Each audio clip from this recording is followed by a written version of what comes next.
Ndugu wa Tanzania, naitwa Kanali Bernard Masala Mlunga, kaimu mkurugenzi wa habari na uhusiano, Jeshi la Ulinzi la Wananchi wa Tanzania. Jeshi la Ulinzi la Wananchi wa Tanzania linautaarifu umma wa Watanzania kuwa linaendelea kufuatilia kwa karibu na kutathmini hali ya ulinzi na usalama nchini katika kipindi hiki cha kuelekea uchaguzi mkuu unaotarajia kufanyika tarehe 28 na tarehe 29 mwezi Oktoba mwaka 2025 kama ilivyotangazwa na Tume Huru ya Uchaguzi nchini na Tume ya Uchaguzi Zanzibar.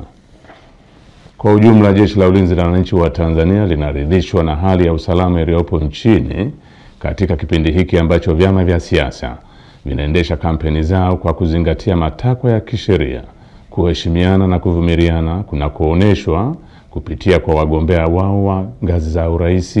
ubunge na udiwani. Jeshi la Ulinzi la Wananchi wa Tanzania linaviomba vyama vya siasa kuendeleza hali ya amani na utulivu wakati wote wa kampeni, kupiga kura na baada ya kupiga kura. Katika hatua nyingine,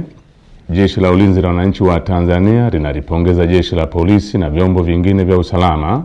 kwa jinsi vinavyoendelea kusimamia hali ya usalama katika kipindi hiki cha kuelekea uchaguzi mkuu.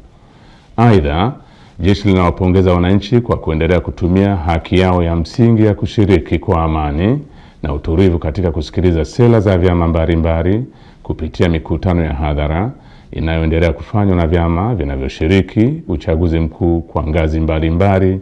ili kuwachagua viongozi watakaowaletea maendeleo. Pamoja na hali ya amani na utulivu iliyopo, bado kumeendelea kujitokeza baadhi ya watu wanaojiita wanaharakati kutoka ndani na nje ya nchi kutumia mitandao ya kijamii kupotosha umma kwa kuweka maudhui yenye kuleta uchochezi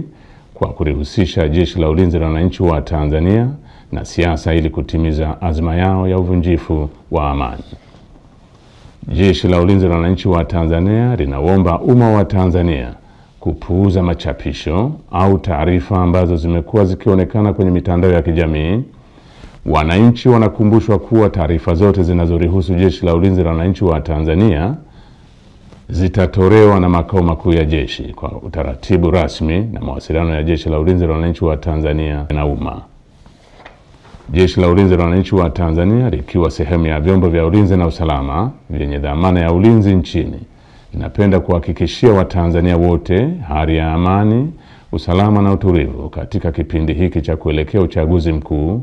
wakati wa uchaguzi na baada ya uchaguzi mkuu. Asanteni kwa kunisikiliza.